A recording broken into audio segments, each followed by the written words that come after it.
오늘 이제 관세음보살품은 지난번에 관세음보살품 25장을 이제 간략하게 전체에 대해서 말씀드렸는데, 그것은 우리가 지난번에 말씀드린 건 이제 불교 학자들이나 우리 보통 해석하는 것을 여러분께 말씀을 드렸고, 오늘은 좀 이제 실상 선에서 보신 관세음보살에 대한 스승님의 말씀을 곁들여서 같이 공부하시겠습니다. 여기에 601쪽부터 604쪽까지 한번 같이 읽으시는데, 요걸 제가 먼저 이렇게 읽겠습니다. 이제 여기 12년법으로 장엄하는 것에 관세음보살이 이제 대표적입니다.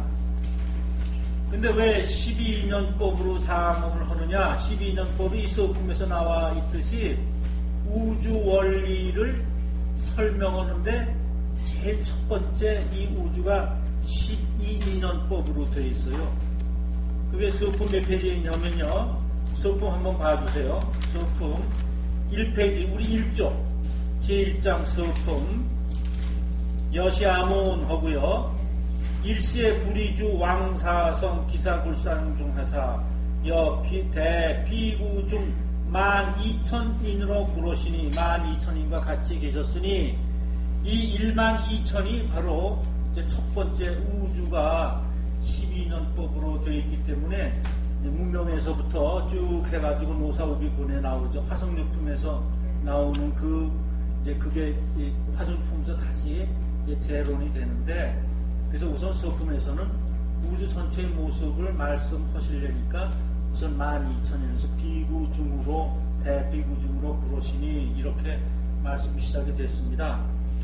그래서 관세음품을 읽으실 때에 이제 12년법으로 읽으시는데, 전체를 그렇게 읽으시라는 게 아니라 일부분, 처음에 일부분을 그렇게 읽으시면 됩니다. 그래서 제가 이제 해석경은 그냥 쭉 읽으시고요, 한문경을 읽으실 때 3, 4, 12, 3, 4, 12로 해서 12년법을 읽습니다.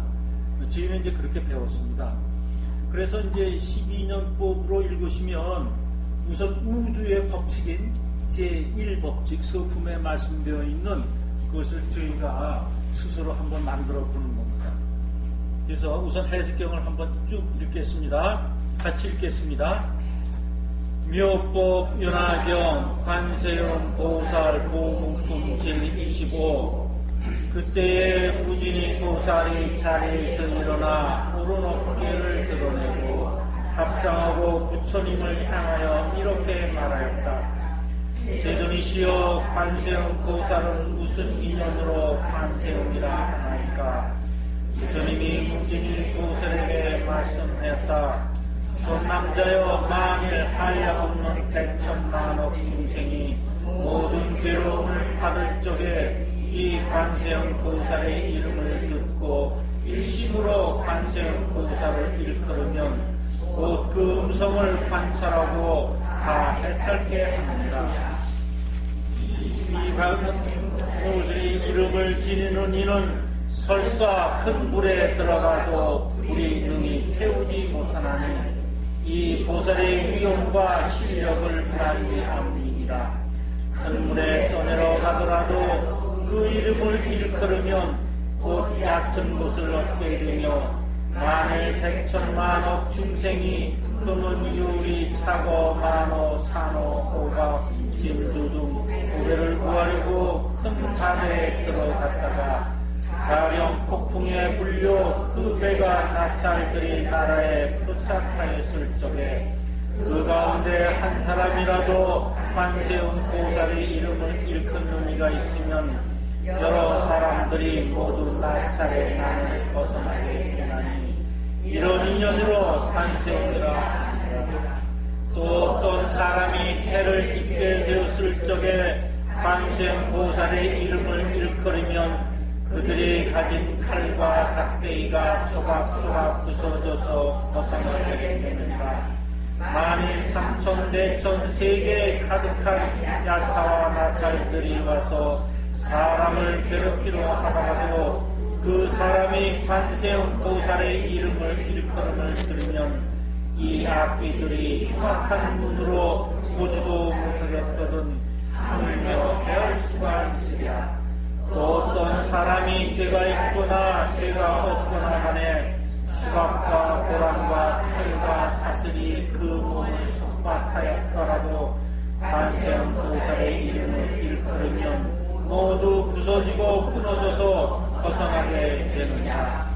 만일 삼천 대천 세계 도적이 가득 찼는데 어떤 장사꾼 두목이 귀중한 보물을 가진 장사꾼을 데리고 험난한 길을 지나갈 적에 그 중에 한 사람이 말하기를 선남자들아 무서워하지 말고 그대들은 일심으로 관세음보살의 이름을 일컬으라.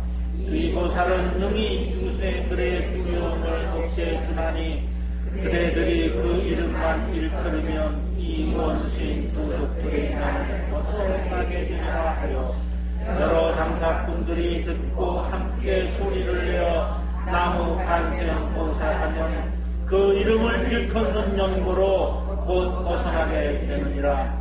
무진이여 관세음보살 마살의 위엄과 실력이 이렇게 어마어마하다. 네, 여기까지 읽었습니다. 우리가 살아가는데 여러 가지 어려움이 있습니다만 제일 어려움이 이 경에 보면은 내가 무해 시어중생하리니 능히 무해로 시어중생하리니 해서 관세음보살이 우선 무서움을 없애주는 것, 두려움을 없애주는 그러한 능력을 주는 게 관세음보살이 하는 것이다 하고 지금 읽은 그 부분에 있습니다. 항상 우리는 미래를 못 보고 한치 앞을 못 보니까 어렵고 두렵습니다. 여러분 지난번에 잘 이제 들으셨다시피 우리 정해보살님이 이제 그 찻소 밑에 깔려서 그럴 때 관세음보살님이 나타나셔서 감싸주더라. 그게 나 이제 무서워하지 마라, 내가 왔다, 그런 거거든요. 그러니까 이 관세음보살이 처음에 이제 부처님께서 말씀하시고 나서 이 우주를 움직이는 실상을 얘기하실 때에 관세음보살이 우주를 움직이는 그 힘을 가졌다. 그러니 너희가 어려울 때 관세음보살의 이름을 부르면 어디에서든지 나타나서 너를 구원하리라는 약속을 하셨는데 이 법화경은 각 28품 하나하나가 우리들에게 주는 약속의 장입니다. 부처님과 우리의 약속이에요. 그러니까 그 약속이 이렇게 조금씩 달라요. 어떤 땐 묘음으로 약속하고 어떤 땐 야광으로 약속하고 지금은 이제 관세음으로 약속을 하셨어요. 그래서 이제 관세음보살 읽으실 때 나는 어려울 때, 내가 무서울 때, 두려울 때 그때 관세음보살이 틀림없이 나타나서 나를 구원해 주신다는 걸 믿고 읽으시면 관세음보살이 나타나십니다. 스승님 말씀이 석가모니 부처님 보기는 굉장히 힘들다 그러세요. 그래서 석가모니 부처님이 형체가 잘 안 나타나는데 이 다섯 보살들은 나타난다 그러지. 형 깊은 선에 들면 그 이제 관세음보살님이 나타나시는데, 근데 그게 이제 선이라는 거는 누구하고 공유할 수가 없거든요. 선을 혼자 들면 자기가 느끼고, 그러니까 내가 이제 무슨 국의 맛을 먹었으면 그 먹은 그 맛은 나만 갖고 있는 거지 그걸 어떻게 나눌 수가 없어요. 그러듯이 선에 들면은 그 선에 든 것은 나만 아는 거지 그걸 말로도 형성할 수가 없고 누구한테 그 느낌을 얘기할 수가 없습니다. 이런 것이 바로 선에 드는 거예요. 근데 선에 들면 관세음보살님이 각기 형체로 나타나는데 그 선사들이 얘기하는 그것이 관세음보살님은 백이관입니다. 무설설 흰옷을 입고 나타나시는데 말 없이 말을 하신다 이러시거든요. 말은 안 하시는데 그 말의 뜻을 우리가 다 알아듣는다는 거예요. 우리가 무슨 말씀을 하시는지 그 말의 뜻을 다 알아들어요. 이 관세음보살의 위력인데, 그래서 우리가 그것으로부터 구원을 받는 것인데 이게 형상화 한답니다. 형상화. 예, 그러니까 여러분께서도 관세음보살님을 꼭 한번 배우십시오. 열심히 공부하시고 그리고 깊이 손에 들으면 관세음보살님이 꼭 여러분께 나타나십니다. 먼저 이제 제가 이제 한글경 읽으셨잖아요. 그럼 12년법으로 어떻게 장엄하는가? 그거를 한번 제가 이제 한문경으로 한번 읽겠습니다. 저 오늘은 지금 여기 경기대학에 정말 이제 동기면서, 대학 동기면서 같이 30년 근무했습니다. 오늘 저 이종태 박사가 여기 와 있습니다. 좀 감사합니다. 예.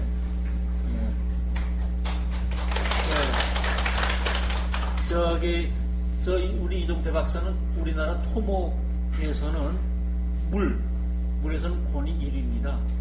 그러니까 약 6, 7년 전에 전국 우리나라 이제 정부에서 100억의 연구자금을 누구한테 주는데, 이제 수해방 물에 대해서 그러는데, 전국 대학들이 다 이렇게 응모를 했습니다. 100억이니까 대단하잖아요. 근데 서울대학, 한양대, 다 운영했는데, 우리 경기대학 이종태 박사가 그걸 땄습니다. 연구 실적이 대단하고, 그래서 우리의 자랑입니다. 근데 이제 같이 퇴직을 해서, 지금 이제, 같은 모임을 같이 하고 있습니다. 그래서는 아주 뿌듯한 그러한 친구입니다. 자, 한번 읽겠습니다. 한문경 한번 봐주세요. 한문경. 제가 끊을 때, 거기 한번 이렇게 어디 체크를 하는데, 이제 그 체크는 책에다 하시면 적으니까 한번 이렇게 다른 종이에 좀 적으세요. 적으셔가지고, 적으시면, 읽으실 때 이제 숨을 크게 하고 아랫배, 가슴에 숨을 채면은 금세 이게 빠집니다. 그러니까 복식 호흡을 하시면서 그 숨을 이렇게 길게, 이게 숨이 필요하거든요. 길게 하시면서 처음에는 잘 안 되시면 좀 끊어서 하셔도 되는데, 나중에 3, 4, 12년법으로요. 이시에 무증이 보살이 즉종자기하사, 여기까지. 편단우견하고 합장향불하사 이잡시연호사대세조나, 여기. 관세음보살은 이하인연으로 명의 관세음이니고, 불고무준이 보살어사대손 남자야, 여기까지입니다. 야규무량 백천만억 중생이 수제고내하되, 여기까지. 문시 관세음보살하고 일심 증명하면 관세음보살이 즉시에 관기음송하야 개득해탈게 하나니라, 여기까지인데요. 그럼 이게 왜 12년법이냐 하면은요, 지금 이시에 무진이 보살이 즉종 자기하사가 하나입니다. 그 다음 편단우견하고 합장 향불하사 이잡시연 허사대 세조나, 여기까지가 두 글자고요.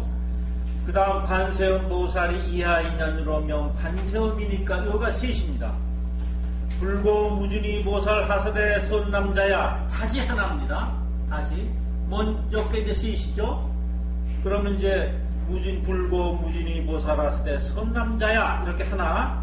그 다음에 야규무량 백천만억 중생이 수제에 고뇌하되, 이게 둘.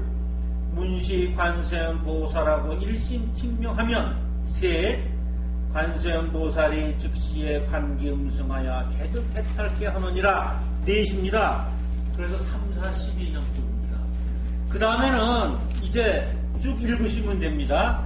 야규지시 관세음 보살 명자 하면 설입대화라도 합을 응소하나니, 이제 우리가 보통 전통으로는 목탁을 치시면서 하셔도 좋고, 또 그냥 본인이 이렇게 좀 원하시는 그런 가락을 넣어서 하시는데, 문제는 경을 읽으실 때에 그냥 쭉쭉 글자를 읽다 보니까 아버지 가방에 들어간다고 읽는 분이 꽤 많습니다.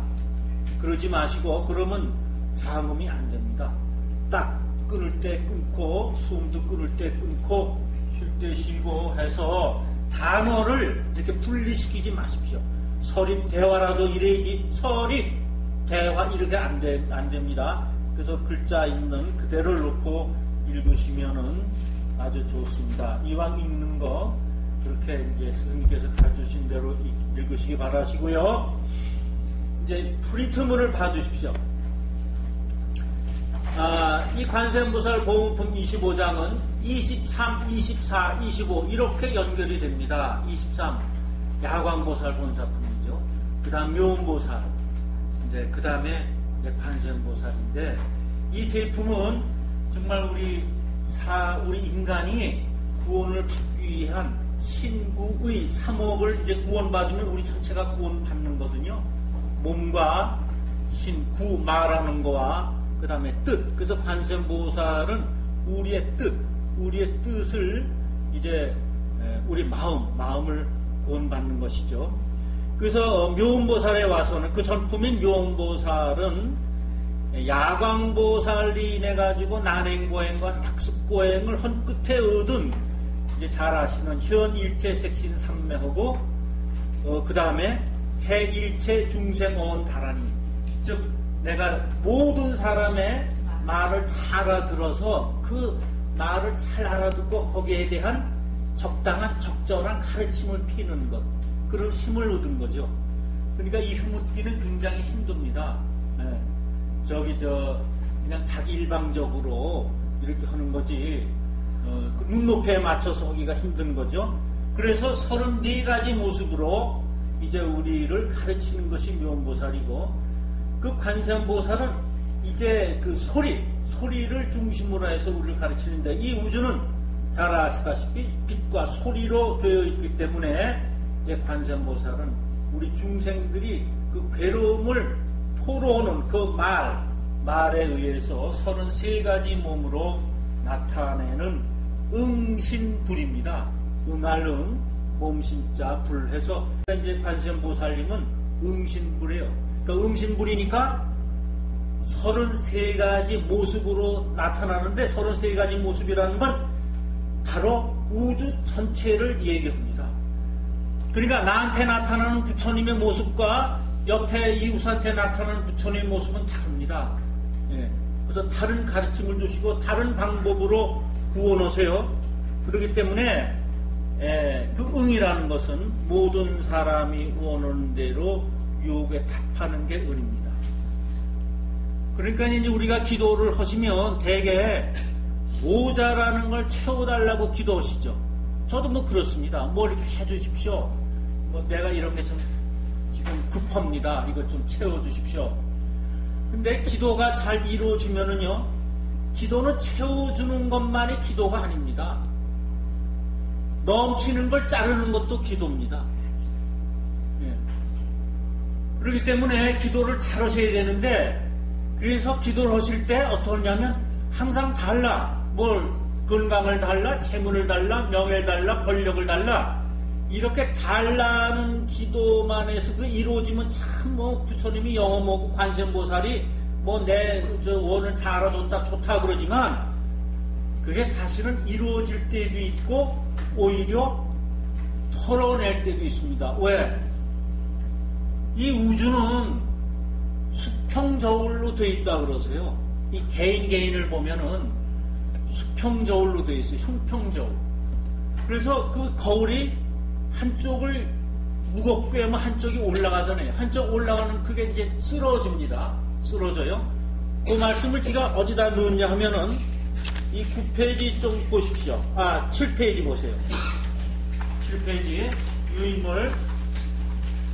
이 말씀이 아니에요.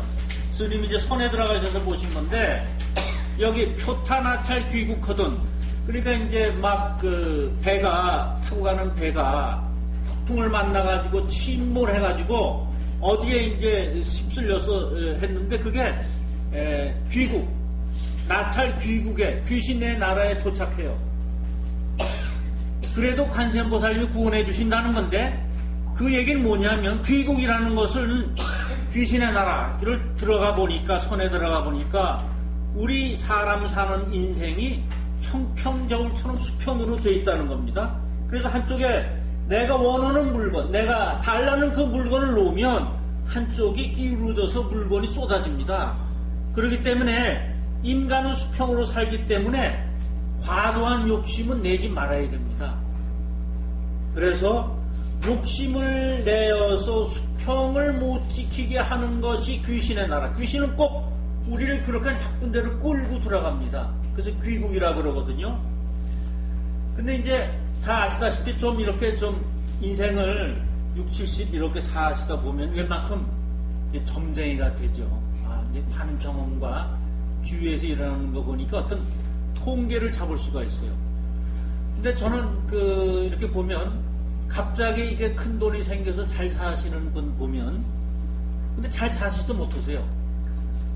뭐 땅값이 올랐다든가, 우리 그쪽 지가 사는 그 동네는, 그 학교 근처는 전부 옛날에 논밭이었다가 대도시가 이루어져서 그냥 그런 분들 많이 생겨나셨는데, 그러면 갑자기 식구 중에 누가 아프다든가 또는 정말 이렇게 좀 이렇게 뭐 건강을 좀 해친다든가, 그러니까 그게 들어온 재산이 그대로 유지가 안 되고 뭔가 하나 손해가 나더라고요. 그래서 수평저울로 이루어졌다는 게 맞아요. 그러면 지금은 내가 비었지만 내가 전생에서 가지고 온 그것이 내 업에 따라 가져온 것이 지금 적다. 그러면 기도해서 채워주는 것이고, 내가 그것이 너무 많다. 그럼 기도해서 그것이 털어지는 겁니다. 왜? 이 실상은 우리에게 수평을 맞추기 위해서. 그런데 기도를 하면 뭐든지 다 불어나기를 바라거든요. 근데 불어나는 것도 있지만 이제 털어지는 것도 있다. 왜? 실상은 수평을 맞추기 위해서 이런 걸 하셔서, 그래서 이제 옛날 기도할 때, 지가 교회 다닐 때, 하느님 뜻대로 하십시오. 기도는 뜻대로 하는 거예요. 부처님 뜻대로 하는 거지, 내 뜻대로 이루어지는 게 아닙니다. 실상의 뜻대로 하는 겁니다. 그래서 열심히 기도하셔서 만약 가져온 것을 지금 현재 내가 다 못 가지고 있고 좀 하다. 그러면 채워주실 테고, 내가 너무 가져온 것보다 내가 좀 많이 가지고 있다. 그럼 좀 덜어낼 테고, 그 덜어내는 것을 전부 아까워하지 마십시오. 그게 우리 인생 사는 방법, 이치입니다. 왜? 수평으로 되어 있기 때문에요. 예.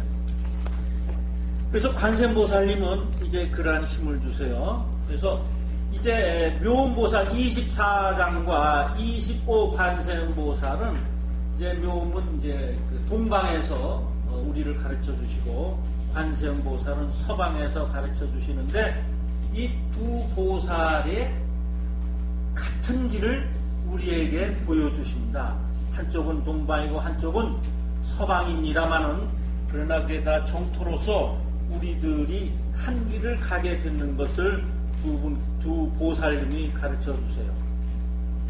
그래서 관세음보살을 염하고 일심 측명하게 되고 또 공경 예배하게 되면은 외부에 있는 어떤 힘, 관세음보살이 정말 사람처럼 있어가지고 와서 힘있게 나를 도와준다, 이렇게 믿으면 그것은 신을 믿는 겁니다. 그것은 기복입니다.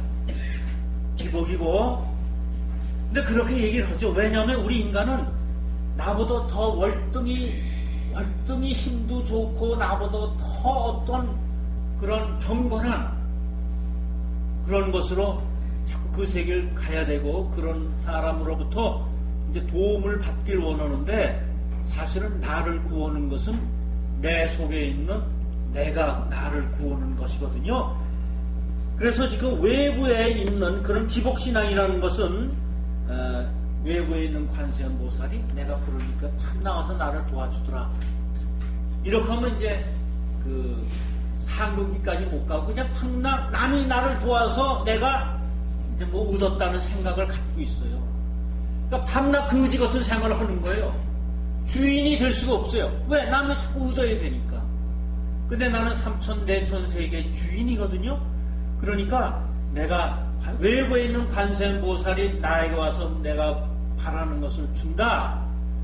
이렇게 생각하지 마시고 적어도 법화경을 공부하시는 우리들은 이건 정말 상금기 중에서도 최상금기가 법화경 공부하시는 거거든요. 이거는 부처님께서 그렇게 말씀하셨어요. 맨 나중에 내가 최후의 경전으로 법화경을 설하기 위해서 이때까지 다른 경을 많이 설했노라. 그러고 나서 최후의 법화경을 설하시는 거니까 최고의 상금기 분들이 이 경을 공부하시는 거죠. 그래서 기복으로 하지 마시고 내가 내 속에 감춰져 있는 열애장 그 자성을 찾으면 내 마음속에 있는 대자대비한 관세음이 내 스스로를 구원한다. 그렇게 믿으시고 그 불성을 찾기 위한 노력을 계속하시면 됩니다. 근데 관세음 보문 아닙니까? 보문은 넓은 것이라 누구나 다 들어올 수 있다. 이렇게 많은 공부를 했습니다. 그렇게. 근데 이 보문이라는 것은 왜 관세음 보문이라 했을까요? 관세음 보살은 마음도 넓고 모두 넓어서 이 우주에 있는 모든 것을 다 문이 들락날락할 수 있게끔 다 열려 있어서 다 포용할 수 있다. 그것도 맞습니다. 그렇게 해석하는 것도. 그러나 한 번 더 좀 들어가 보면은 이 보문이란 뭐냐 하면은 우리가 고통을 받는 것은 바로 내 마음이 작고 좁기 때문에 고통을 받아요. 내 마음이 넉넉하고 넓으면 태평양같이 넓으면 아무리 옆에 와서 나를 괴롭히려고 해도 절대 그것은 내가 신경 쓸 일이 아니에요. 내가 수백억 부자인데 누가 뭐 한 돈 100만원 뭐 10만원 가져가서 나 안 갚아 그거 생각도 안 나요. 내가 가난하니까 내가 잃어버린 10,000원 20,000원이 굉장히 아깝고 잠을 못 자게 만든단 말입니다. 마찬가지 우리 마음이 그렇게 넓으면 태평양처럼 넓으면 웬만한 고통은 이 7가지 나는 난이 아니거든요. 어려움이 아니거든요. 그런데 마음이 항상 좁아요. 그래서 관세음은 우리 마음은 보면 넓게 만들어주는 겁니다. 그럼 관세음 보살이 그 힘이 넓게 만들어주니까 어떻게 해요? 우리가 우리 마음을 넓게 만들어줘야 됩니다. 그게 보문입니다. 보문. 그래서 이제 묘음보살은 동방에서 시작해서 관세음보살 서방으로 끝나는데 서방은 관세음보살은 씨앗을 전하는 거예요. 씨앗을 다음 세계 전해서 또 동방에서 키우게끔 이렇게 하는 게 관세음보살 보문입니다. 그럼 이제 하나하나 이제 단어를 설명해 올리겠습니다.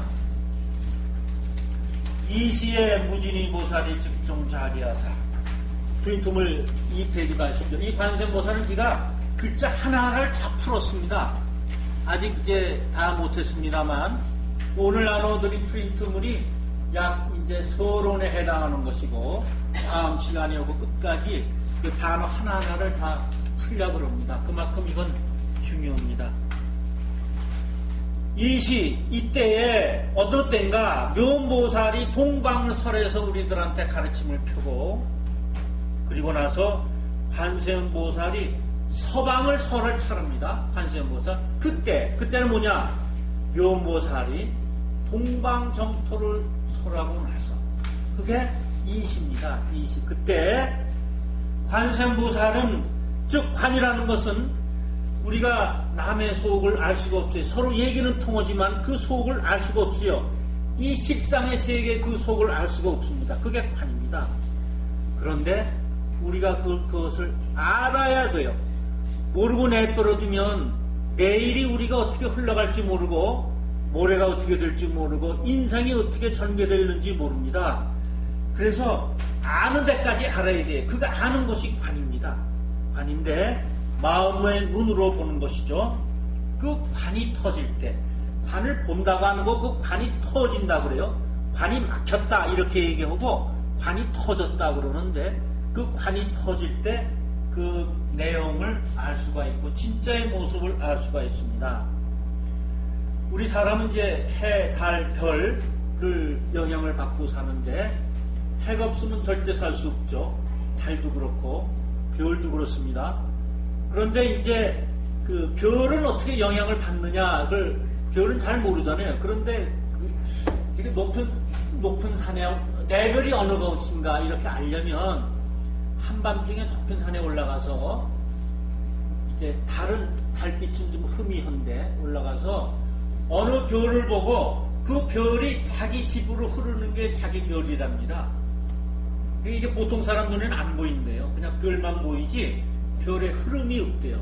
그런데 이제 마음을 비우고 이제 별을 관찰할 정도가 되고 하면은 정말 그건 대단한 경지겠죠.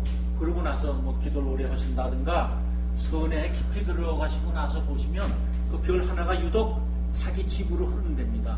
그건 자기 별이다 이렇게 알고 있으면 됩니다. 그래서 또 별과 인간이 어떻게 연결되는가를 알려면 이제 그릇에다가 물을 떠놓고 별이 아무리 많아도 이 땅과 별이 연결되어 있는 것을 이렇게 그릇에 물을 떠놓고 밤에 놓으면 땅이 연결 안 됐으면 별이 하나도 들어오지 않고 그게 별이 한 2개, 3개 들어오면 그 자리가 별과 연결되는 자리인데 그 자리엔 우물을 파면 좋다. 물이 많이 나온다. 그렇게 해서 별과 우리가 연결되는 것을 볼 수 있다고 그럽니다. 그래서 이제 우리 반야심경에 왜 공의 사상을 많이 제법이 공하다는 것을 말씀하지 않았습니까? 그래서 이 관이라는 건 제법이 공한 것을 관하는 겁니다. 뭘 관하는가? 무엇을 보는가? 제법이 공하던가? 이 우주 만물은 다 비어있다, 텅 비어있다는 것을 보는 것입니다. 그래서 이 관에 대해서 스님께서 이제 5가지로 살펴봐라 그랬습니다. 그래서 첫 번째가 무슨 일이든지 5번은 살펴봐야 한다. 그래서 겉모습만 보지 말고 그 속을 관하라. 이게 첫 번째입니다. 우리는 겉모습만 보고 이렇게 마음을 결정하는 경우가 많은데 그 속을 5번은 살펴봐야 한다. 그래서 이 5번이라는 말씀이 무슨 뜻이나 하니까 우리는 이제 금목수와토 오행의 움직임으로 살고 있거든요. 그래서 그 오행의 움직임을 잘 살펴라, 이 관하라, 이제 그런 말씀인 것 같아요. 그 다음 2번째 관은 뭐냐? 그 말 속에 말이 있으니까 그 말이 씨앗을 담긴 말인지 또는 쭉쟁이 껍데기만 있는 말인지를 잘 구별해라. 이게 관하라는 것입니다. 그 소리만 듣고 그 말을 구별할 수 없습니다. 이건 마음의 눈으로 관해야 정말 알맹이 있는 말인지 쭉쟁이 있는 말인지 알 수가 있고, 3번째 겉과 속이 다른 것을 잘 살펴라. 겉과 속이 다른 것을 관하라. 그런 얘기고, 4번째 관은 뭐냐 하면 생자리, 살아나는 자리와 멸, 없어지는 자리, 죽는 자리를 잘 살펴라 하는 것이에요. 그러니까 앉는 것도 생하는 자리와 멸하는 자리가 있고, 멸하는 자리에 집을 지으면 안 되죠. 생하는 자리에 지어야 되겠죠. 그러니까 또 생한다고 해서 이게 다 좋은 건 아니에요. 왜냐하면 시작이니까. 무르익는 게, 그러니까 이제 제일 좋은 게 그 가을소, 겨울소라 그러지 않습니까?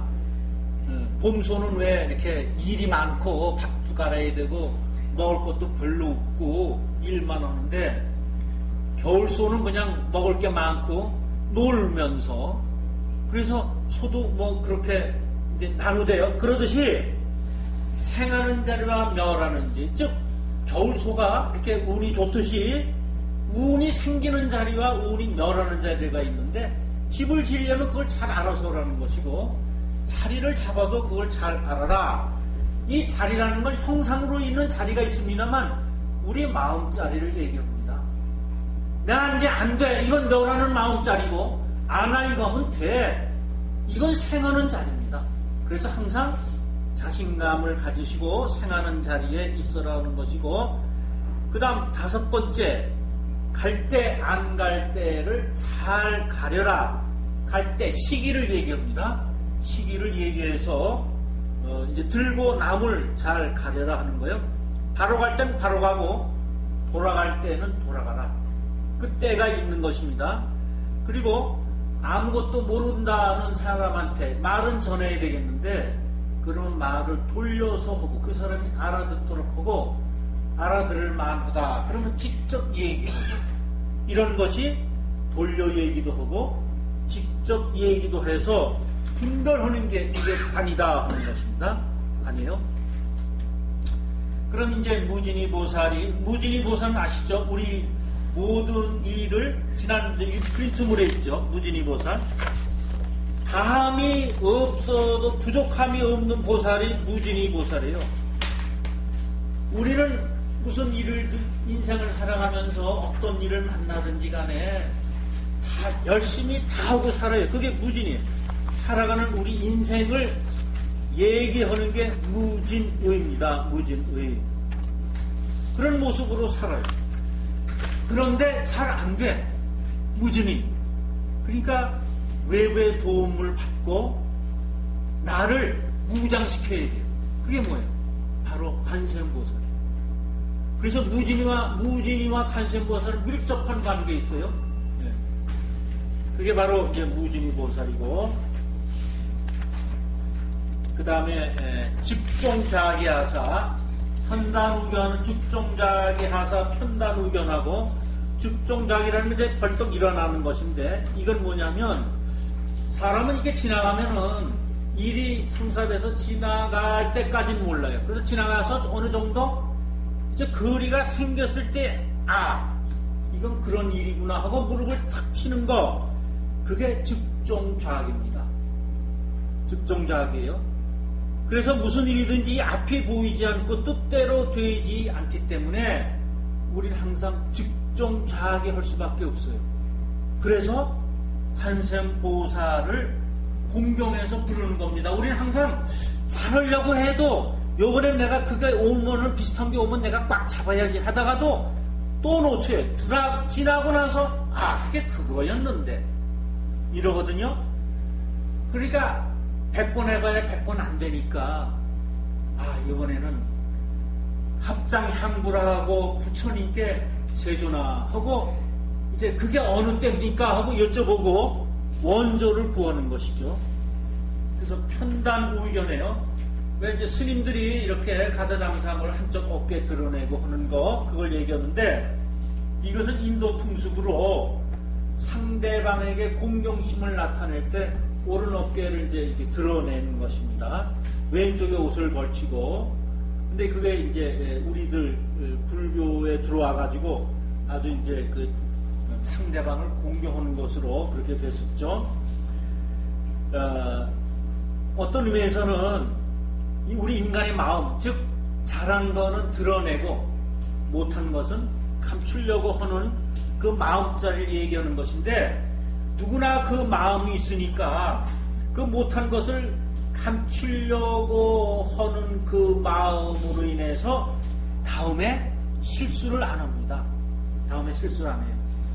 그래서 이러한 감추고 참고 또 이렇게 후회하고 참여하고 그러는 데서 우리는 스승이 되는 것입니다.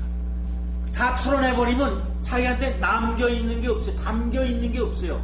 그럼 남의 스승 노릇을 못해요. 그래서 이제 스승님은 모든 경험을 해도 그걸 전부 자꾸 와주는 거죠. 답업을 해. 답 속에 자꾸 해주는 거예요. 답 속에 이제 거기다 저장시켜두는 것이죠. 그래서 합장향불, 우리는 이제 두 손이 함께 움직일 때 힘이 생깁니다. 그리고 변화가 생기는데, 무슨 얘기냐? 실상과 내 마음이 합할 때 그때 힘이 생깁니다. 한쪽은 내 마음이고 한쪽은 실상에서 오는 거예요. 대개 이제 오른손을 우리 육신에, 우리 산 사람의 표현이고, 왼손을 이 영의 세계로 표현을 합니다. 그러니까 실상이죠. 그래서 이제 그 신의 힘을 전할 때는 왼손으로 전하고, 우리 인간의 일을 할 때는 오른손으로 전한다, 이런 말씀을 하십니다. 그래서 이하 인연으로 명 관세음이 있고, 어떻게 해서 관세음과 인연을 맺어질 수 있느냐 하는 것입니다. 우리는 부처님께서 이제 6년 동안 고생하시고 나서 우주의 법칙을 첫 번째 이렇게 찾아내신 게 연기법이죠. 잘 아시는. 또 인연법 또는 인과법 이렇게 말씀하십니다. 그 인연법에 의해서 이 삼라만상이 움직이고 있습니다. 그러니까 그 인연 어떻게 잘 인연이니까 누구고 만나는 것도 인연입니다만 이것은 큰 그물의 그물코처럼 하나하나 그물처럼 나와 옆에과 연결되어 있고 이것은 또 옆과 연결되어 있어서 나라는 것은 이 우주 존재에 있는 삼라만상과 다 연결되어 있거든요. 그러니까 그 연결되어 있는 걸 다 자기가 다 알고 인식하고 그 인연에 의해서 움직이고 살아나가는 것을 믿을 때 그때 관세음이 나를 좋은 대로 인연을 맺게 해준다는 것입니다. 따라서 관세음의 원리를 깨닫고 행할 때 인연이 되게 하는 거예요. 관세음의 원리를 깨닫고. 그러니까 관세음의 원리는 이 지금 이제 관세음 보살품을 쭉 읽으시면은 그 원리가 이렇게 좀 나와 있어요. 그때 보니까 지혜가 5가지 지혜가 있고 그 다음에 석가모니 부처님과 다보 부처님의 이제 대화도 있어서 이 지혜가 어떻게 해서 생기는가 또는 그 석가모니 부처님과 다보 부처님의 그 말씀한 거 이런 걸로 해서 이제 관세음 보살품이 어떤 인연을 갖고 있나 우리한테 어떤 영향을 주고 있나 이것을 이제 살펴보는 것입니다. 좀 쉬었다 하겠습니다.